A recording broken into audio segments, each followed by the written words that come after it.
Maka apabila kita dihina, dicaci maki kita, bahkan kita difitnah oleh orang, bahkan orang sekampung itu tidak baik pada kita, membelakangi kita, menjauhi diri kita, maka periksalah diri kita itu. Perkataan kita, perbuatan kita. Adakah perkataan kita atau perbuatan kita menyalahi undang-undang syariat? Adakah Allah meridhoi atau tidak meridhoi? Baik atau tidak baik? Andai kata kita yakin seyakin-yakinnya bahwa perbuatan yang telah kita buat itu sesuai dengan hukum syara dan diridhoi oleh Allah Subhanahu wa taala, jangan hiraukan cacian manusia itu. Biarkan mereka mencaci kita.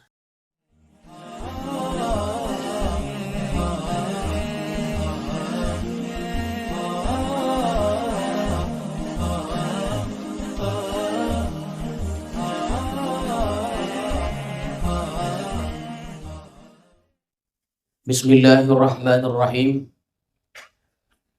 Assalamualaikum warahmatullahi wabarakatuh.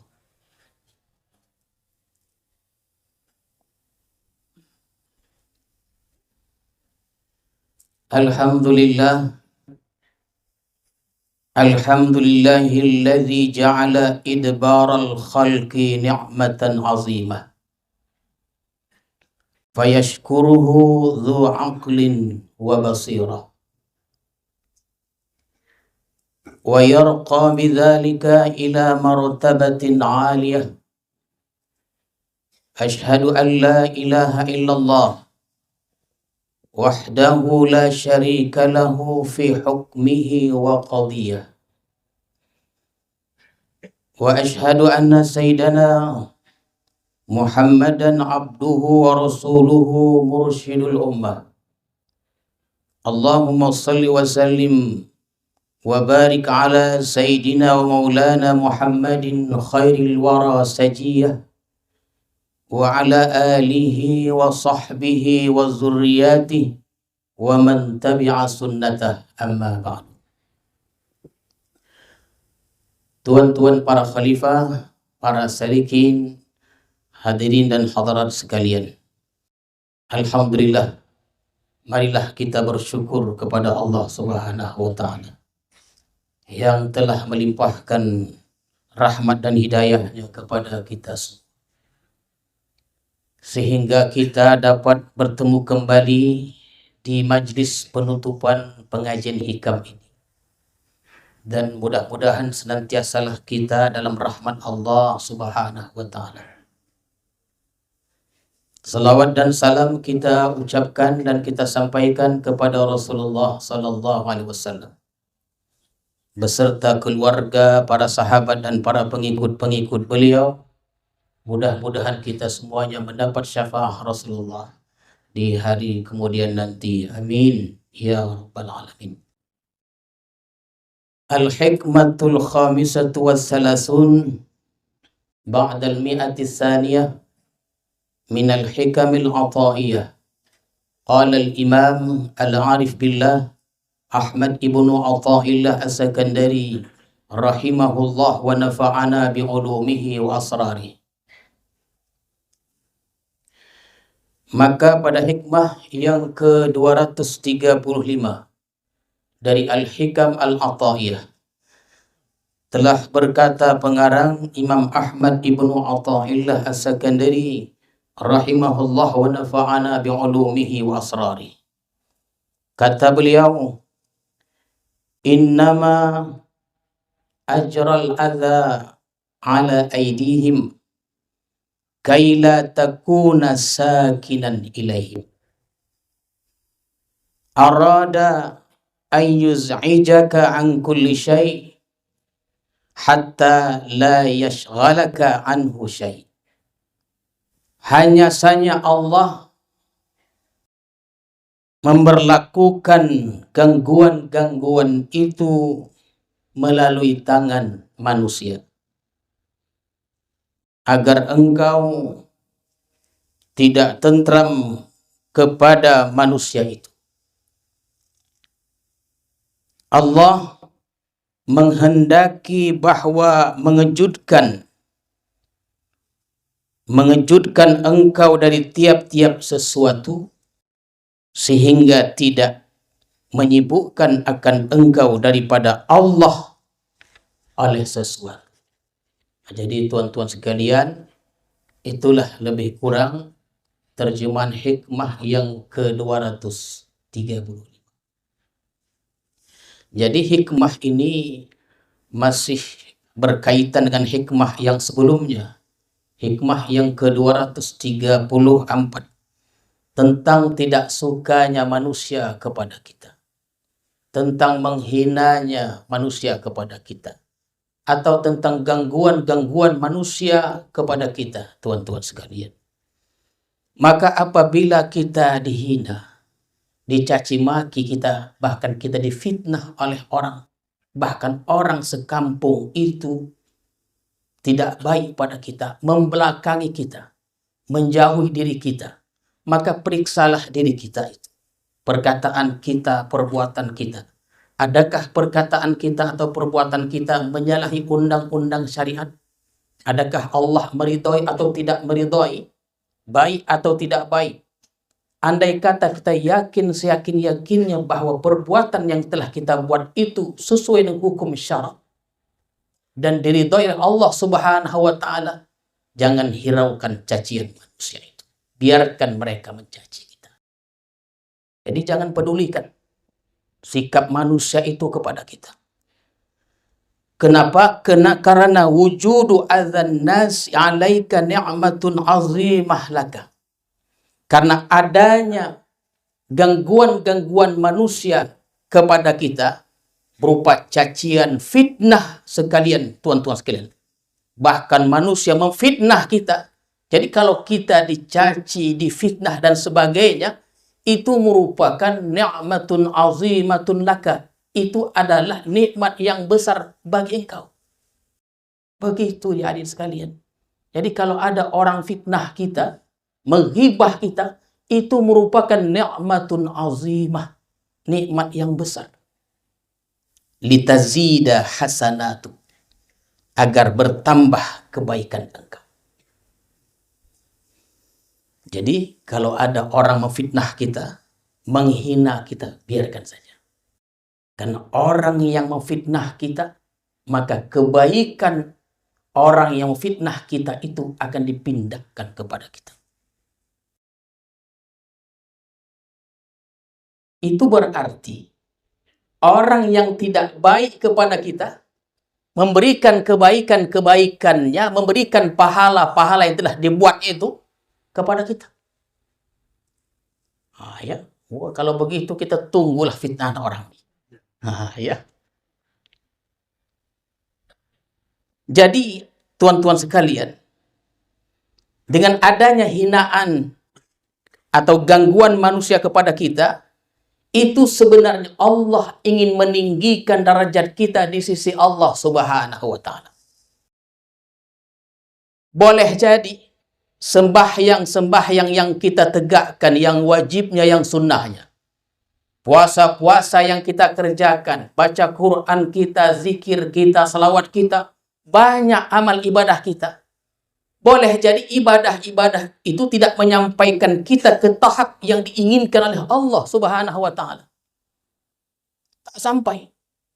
Oleh karena itu, karena inginnya Allah mendudukkan kita pada posisi kedudukan yang tinggi di sisinya, begitulah bahasa dihantarnya mungkin manusia, dihantarkannya gangguan-gangguan kepada kita, diganggulah kita, difitnahlah kita, dicaci kita, diribah kita.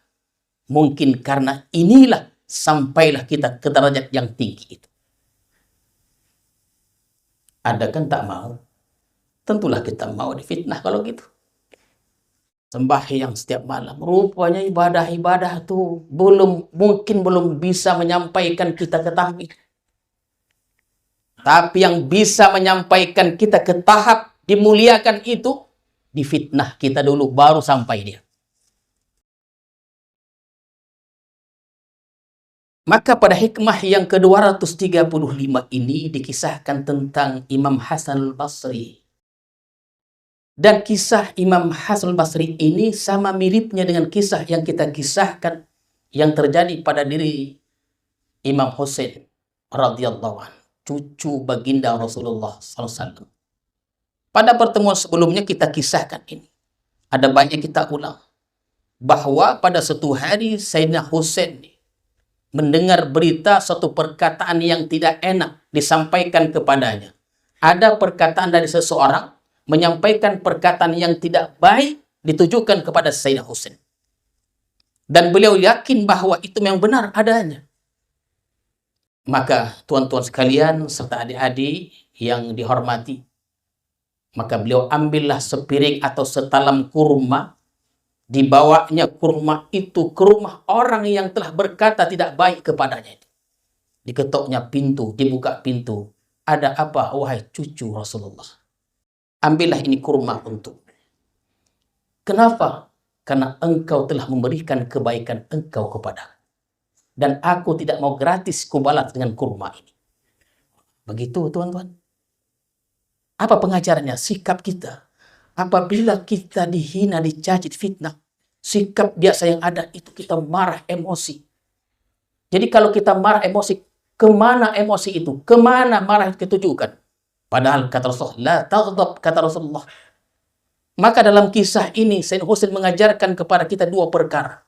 Dan tingkat yang paling tinggi, ketika beliau dihina, bukan sekedar sabar. Kalau kita dihina sabar, itu sudah luar biasa. Tapi beliau mengajar kita tingkat lebih tinggi, bersyukur kepada orang yang hina. Kalau sanggup kita buat begitu. Ada orang menghina kita, kita sabar. Ketika kita sabar, kebaikan Allah pindahkan kepada kita, dan kita bersyukur, kita berikan kepada sesuatu. Kalau mampu. Paling tidak sabar kita.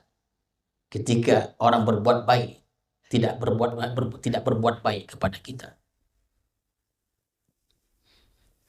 Litazida hasanatuka wa tudha'a anka wizruka.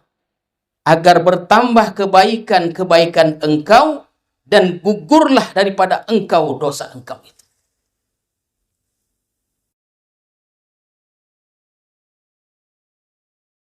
Jadi kalau ada orang menghina kita, diam. Ya, serahkan pada Allah. Karena orang yang menghina, kebaikannya akan pindah kepada kita. Jadi hati-hati, orang-orang yang mungkin tak beramal, ada juga kebaikannya. Asli dihina orang saja.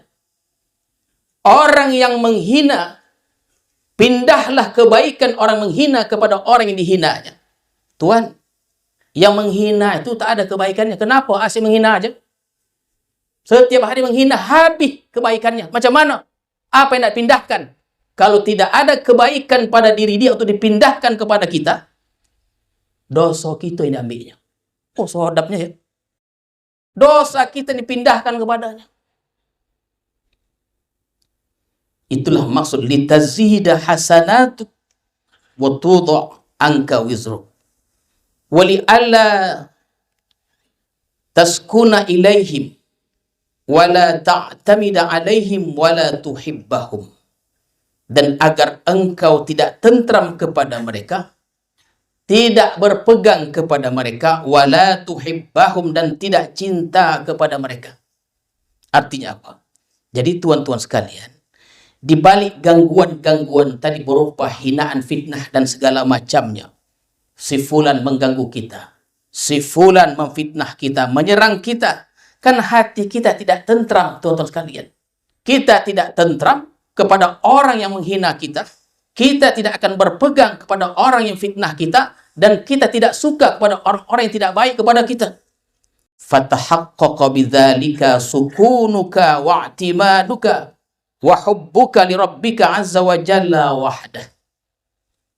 Maka nyatalah dengan demikian tentramnya engkau, berpegangnya engkau, cintanya engkau bagi Tuhan engkau azza wa jalla wahdah semata, tuan-tuan sekalian. Jadi inilah nikmat di balik gangguan manusia itu kepada kita. Bukan tak ada kebaikannya, bukan tidak banyak hikmahnya, banyak hikmah dan kebaikan-kebaikannya. Jadi kalau sudah begitu tuan-tuan sekalian, hati ini kalau sudah tidak cinta kepada manusia, hati ini kalau sudah tidak berpegang kepada manusia, tidak tentram kepada manusia, berpindahlah ketentraman hati itu kepada Allah Subhanahu wa Ta'ala.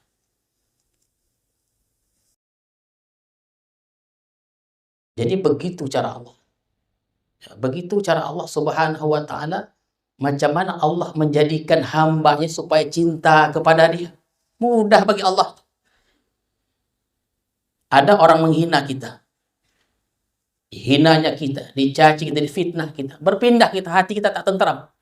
Akhirnya ketentraman hati kita, kecintaan hati kita kepada Allah Subhanahu wa Ta'ala. Tidak lagi kepada makhluk Allah. Bukan kepada manusia, tapi kepada Allah Subhanahu wa Ta'ala. Warruh idza sakanat ila hadzal khalqi wa'tamadat alaihi wa ahabbat ma fihi ta'azzar qiyuha ila al-khaliq. Ruh itu apabila tentram kepada makhluk ini, manusia, berpegang atas makhluk, cinta sesuatu kepada makhluk, maka tuan-tuan sekalian, ruh itu tidak naik pada Khalik penciptanya. Jadi kalau kita ini asyik dengan manusia, ya ini sekalian, asyik kita dengan manusia, dengan masyarakat. Contohnya, ada orang yang mencintai kita, ada orang yang mengangkat kita, memuliakan kita, memuji kita, memuja kita. Kita asyik dengan situasi ini, terpana kita, tentram kita, lupa kepada Allah Subhanahu wa Ta'ala. Tetapi di saat orang-orang yang selalu memuji kita, memuliakan kita, berbuat sebalik menghina kita, maka akan berpindah ruh itu. Awalnya kepada makhluk, berpindah kepada Allah Subhanahu wa Ta'ala. Fa idza ra'atir ruh anna hadzal khalqa ankaraha rahalat ila maula. Apabila ruh melihat makhluk ini sudah mengingkarinya. Jadi kalau kita sudah melihat bahwa kawan-kawan kita semuanya sudah tidak suka lagi pada kita, menghina kita, menjauh dari kita, kita akan kembali kepada Allah Subhanahu wa Ta'ala. Rahalat ila maulah, arti ruh itu kembali pulang kepada Tuhannya. Lalu tuan-tuan sekalian, kenapa seorang hamba itu terdinding, terhijab dari Allah Subhanahu wa Ta'ala? Karena ruh itu jinak di bawah alam ini. Ruh itu atau kita jinak kepada makhluk, kepada manusia. Karena kita jinak, kita dipuji, kita dibantu, disanjung, dan lain-lainnya. Akhirnya ruh kita itu, kita ini diri kita, tidak bisa naik kepada Allah Subhanahu wa Ta'ala. Tapi bila orang sudah berpaling dari kita, tuan-tuan sekalian, naiklah roh itu kepada Allah Subhanahu wa Ta'ala. Jadi, sesuatu yang buat kita tidak nyaman itu, gangguan-gangguan dari manusia, itu merupakan nikmatun azimah, nikmat yang besar dari Allah Subhanahu wa Ta'ala. Kemudian, tuan-tuan sekalian, kenapa pula orang takut dengan kematian? Ada orang takut mati karena banyak orang yang menyayanginya. Demikian juga tuan-tuan sekalian. Biasanya orang takut mati karena asyik dengan kehidupan itu. Banyak orang yang memuliakannya. Banyak kawan-kawannya menyanjungnya. Sehingga hidupnya itu seperti raja. Jadi orang ini takut mati. Takut dengan kematian. Karena apa? Karena ruhnya jinak dengan alam yang ada di sekelilingnya itu. Tapi kalau orang ini sudah jauh darinya, sudah tidak peduli lagi dengan dia, dengan kita lah, maka roh itu akan bertemu dengan Allah Subhanahu wa Ta'ala. Jadi tuan-tuan sekalian, pada pertemuan-pertemuan yang sudah pernah kita sampaikan bahwa apa yang ditambah dengan ujian-ujian itu. Jadi kalau kita dihina orang, dicaci orang, kita akan kembali kepada Allah Subhanahu wa Ta'ala. ditambah dengan ujian-ujian, sakit kita tidak kunjung padamnya. Hari ini kita sakit, kita berobat sembuh, muncul penyakit-penyakit yang lainnya.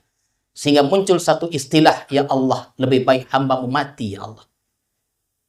Lebih baik hambamu dimati, ya Allah. Tapi kalau kita dipuji, takkan ingat kita kematian itu. Kenapa? Terpana dengan situasi itu. Asyik dengan alam di sekitar kita, tuan-tuan sekalian. Wa qala ba'dul arifin. Berkata sebagian orang, ya, orang arif billah ini. Apa kata mereka? Wala aduun tasilu bihi ilallah khairun laka min habibin yaqta'uka anillah. Musuh yang membuat engkau sampai kepada Allah itu lebih baik daripada kekasih habibin yang buat engkau putus hubungan dari Allah Subhanahu wa ta'ala. Ada musuh mengganggu kita, menyakiti kita, mengintimidasi kita, tuan-tuan sekalian, tapi musuh ini membuat kita ingat kepada Allah Subhanahu wa ta'ala. Ada musuh dihina kita, disakiti kita, diintimidasi. Tapi tuan-tuan sekalian, gangguan ini menjadikan kita ingat kepada Allah Subhanahu wa ta'ala. Maka ini lebih baik daripada kekasih kawan yang selalu memuji kita, membuat putus hubungan kita dengan Allah Subhanahu wa ta'ala. Jadi mudahnya itu musuh yang buat kita sampai kepada Allah, musuh yang buat kita ingat pada Allah, itu lebih baik daripada kawan, daripada kekasih yang buat kita lupa kepada Allah Subhanahu wa ta'ala. Kita ini tuan-tuan sekalian, kalau sudah banyak musuh, dimusuhi orang, dibenci orang, dicaci orang, sekampung orang memusuhi kita, tak apa sebabnya, tak ada ujungnya, tak ada pangkalnya, benci orang kepada kita. Lalu hati kita akan ingat bergantung kepada Allah Subhanahu wa ta'ala. Di mana ingatnya kita kepada Allah? Ketika orang menghina kita, ketika musuh mengintimidasi kita, tengah malam atau di waktu kita sembahyang, kita berdoa kepada Allah, ingat kita pada Allah, ya Allah, hambamu ini telah dihina, dicaci, dimusuhi. Kupulangkan perkara ini, urusan ini kepada engkau, ya Allah. Kan begitu doanya, tuan-tuan sekalian. Jadi kalau kita dimusuhi, kita ingat kepada Allah Subhanahu wa ta'ala dalam doa-doa kita. Kalau kita dipuji, setiap hari kita dipuji oleh manusia, sebelum tidur kita akan berkhayal dengan pujian-pujian itu, indahnya pujian itu, akhirnya tertidur. Lupa kepada Allah Subhanahu wa ta'ala. Oleh karena itu, musuh yang mengingatkan kita kepada Allah itu lebih baik dari kekasih kawan yang melupakan kita kepada Allah Subhanahu wa ta'ala. Jadi baru-baru ini ada rombongan Tarekat Naqsyabandiyah Khalidiyah seluruh Indonesia dan Malaysia berkunjung ke Uzbekistan. Seramai 130 orang, tuan-tuan sekalian. Dan alhamdulillah diceritakan kepada kita, mereka berziarah ke 17 makam tokoh-tokoh yang semuanya hampir wali. Orang dulu nih banyak wali, sekarang payah kita mencari wali. Kenapa bermunculan wali-wali itu? Ini boleh jadi Uzbekistan ini dulu adalah negerinya komunis. Orang-orang Islam itu diintimidasi, diganggu. Jadi ketika orang-orang Islam diganggu, diintimidasi, mungkin dianiaya dan sebagainya, mereka berpegang kepada Allah Subhanahu wa ta'ala. Maka bermuncullah para wali-wali itu. Sekarang ini siapa musuh kita, tuan? Tak ada musuh kita, payah cari wali ini. Tak ingat pada Allah Subhanahu wa ta'ala. Situasi yang mencekam itulah mungkin banyak melahirkan para wali Allah di zaman dahulu. Yang penjajahnya, yang musuhnya, yang tak bertuhannya, yang pada akhirnya orang-orang beriman di masa itu berpegang kepada Allah Subhanahu wa ta'ala. Atau kita bekerja dalam satu atau menjabat satu jabatan, tuan-tuan sekalian, adik-adik sekalian, menjabat satu jabatan kita, satu periode, kan biasanya orang ingin ke periode keduanya, bahkan ingin 3 periode. Kenapa? Asyik dia. Boleh lupa kepada Allah Subhanahu wa Ta'ala. Orang yang ada jabatan akan diberikan kemudahan-kemudahan itu, asyik dengan alam sekitarnya itu. Makannya mudah, minumnya mudah, pergaulannya baik, mungkin dipuji orang, pemikirnya bagus dan segala macamnya.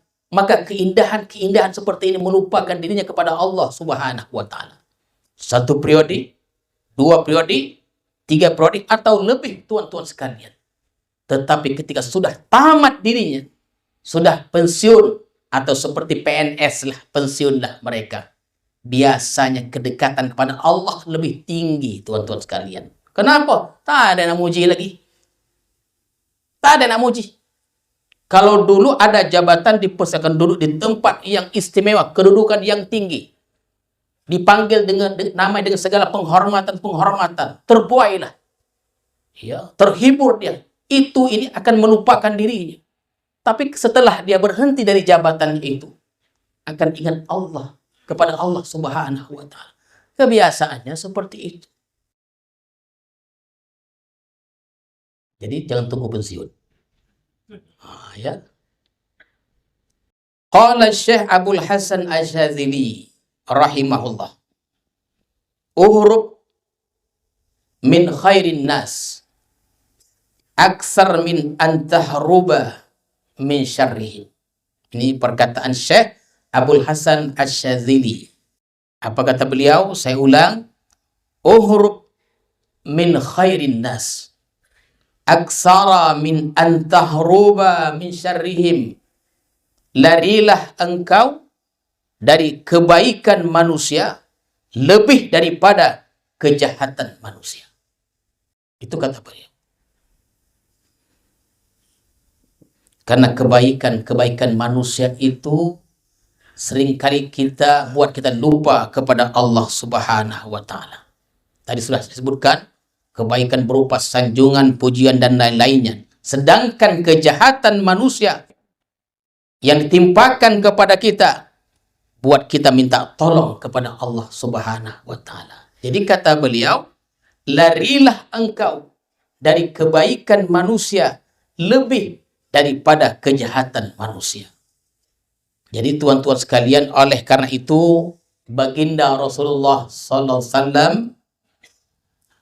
pernah mengingatkan kepada kita semuanya, ya, agar jangan sampai kita itu menghamba atau jinak kepada manusia, orang yang telah berbuat baik kepada kita. Tuan-tuan sekalian, kata Nabi sallallahu alaihi wasallam, man asda ilaikum ma'rufa fakafi'uh. Barang siapa yang menyampaikan kepada engkau suatu kebaikan, baik berupa materi ataupun pujian dan lain-lainnya, maka fakafi'uh. Artinya, balaslah kebaikan itu. Jadi kalau ada orang berbuat baik kepada kita, balaslah kebaikan itu. Kenapa? Supaya kita tidak terhutang kepadanya. Supaya kita tidak menjadi hambanya. Agar supaya kita tidak serba salah kepadanya. Ketika dia memberikan kebaikan kepada kita, fakafi'uh, balaslah kebaikan itu. Fa'illam taqdiru, bila kita tidak mampu membalas kebaikan orang yang telah berbuat baik kepada kita, diberinya kita duit, kita tak ada duit. Dia orang kaya, kita tidak kaya. Diberinya kita duit, macam mana kita membalasnya? Diberinya kita pakaian, kita tidak ada pakaian untuk kita balas pemberian itu. Kata Rasulullah, fad'allah lah, maka doakanlah dia. Jadi kalau ada orang berbuat baik kepada kita dalam bentuk apapun, tuan-tuan sekalian, balaslah kebaikan itu. Kalau tidak mampu kita membalas kebaikannya, doakanlah baginya kepada Allah Subhanahu wa Ta'ala. Jadi kalau kita mendoakan kebaikan untuk dia, imbang dia, tuan-tuan sekalian. Jadi menurut pandangan agama, begitu orang memberi kita berupa kebaikan dan kita doakan orang itu dengan kebaikan, itu sudah imbang artinya. Supaya kita tidak terhutang budi padanya, supaya kita tidak serba salah kepadanya, tuan-tuan sekalian. Nabi bersabda, kullu dzalika yatakhallasal qalbu min riqqi ihsanil khalqi. Supaya terlepas hati dari budak kebaikan makhluk. Oh, kita tak mau. Kalau orang berbuat baik pada kita, balas kebaikan semampu kita. Jangan kita sekali-kali menjadi budak kebaikan makhluk itu, tuan-tuan sekalian. Jangan sempat seperti itu. Jadi kalau kita tidak membalas kebaikan, kita bisa menjadi budak. Agar kita tidak menjadi budak kebaikan, maka balaslah kebaikan dengan kebaikan, tuan-tuan sekalian. Waliyata'allaqa bil malikil haq, dan agar bergantung hati itu kepada Allah Subhanahu wa taala. Jadi hadirin dan hadirat sekalian, pada hikmah yang ke-235 ini Imam Ibnu Athaillah menjelaskan apa-apa yang datang dari manusia, hal-hal yang tidak menyenangkan hati kita, itu sebenarnya nikmat bagi kita dari Allah Subhanahu wa taala. Kalau kita dihina, maka pulangkan kepada Allah Subhanahu wa taala. Sayyidina Abu Bakar Siddiq pernah suatu kali diriwayatkan dari riwayat dari Abu Hurairah, datanglah seseorang di hadapan beliau, dan seorang itu menghina Abu Bakar As-Siddiq. Dan tidak jauh dari beliau duduk baginda Rasulullah sallallahu alaihi wasallam. Abu Bakar dihina oleh seorang itu, katanya Arab Badui. Beliau diam saja. Beliau tidak membantah dan beliau tidak merespon. Rasulullah tersenyum melihat keadaan itu. Tetapi karena Arab Badui tadi atau seorang itu terus menghina beliau mungkin tidak tahan, membalas hinaan itu dengan perkataan mungkin yang seimbang. Rasulullah berdiri dan pergi dari Sayyidina Abu Bakar. Melihat baginda Rasulullah pergi, Sayyidina Abu Bakar berdiri dan mengejar beliau, menyusul Rasulullah. Beliau bertanya kepada beliau, ya Rasulullah, kenapa engkau pergi ketika aku dihina? Engkau tersenyum melihat aku ketika aku diam. Kata Rasulullah, ketika engkau dihina, engkau diam, malaikat bersamamu membantah orang itu. Engkau dihina, engkau diam, malaikat ada di situ. Tetapi ketika engkau membalas hinaan itu, malaikat pergi, yang ada setan, dan aku tidak mau duduk dengan setan. Biarkan orang menghina. Abu Bakar ini, tuan-tuan sekalian, dalam kisah Khabarul Ifki, anak kesayangan beliau, Aisyah, pernah difitnah dengan satu tuduhan yang sangat keji. Yang menuduh ini adalah orang yang selalu beliau santuni. Mungkin setiap hari, mungkin setiap minggu atau bulannya, disantuni, diberikan kebaikan kepada orang itu. Ternyata setelah diusut punya usut, di antara orang yang memfitnah Siti Aisyah ini adalah orang yang selalu beliau santuni. Beliau berkata kepada Rasulullah, akan kuhentikan bantuan ini. Kata Rasulullah, jangan teruskan bantuan itu. Tuan-tuan sekalian, wabil khusus kita orang-orang tarekat bersuluk ini, dilatih hati kita. Kita kan geram marah kita. Ketika kita berbuat baik kepada seseorang, orang itu berbuat tidak baik pada kita. Kan marah kita. Ada kan tidak marah, kecewa kita. Tapi Abu Bakar dilarang oleh Rasulullah, jangan berbuat begitu.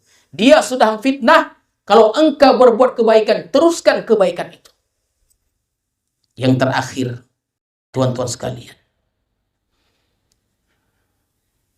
ungkapan Imam Syafi'i mungkin agak kasar dia. Tapi saya sebutkan apa kata beliau.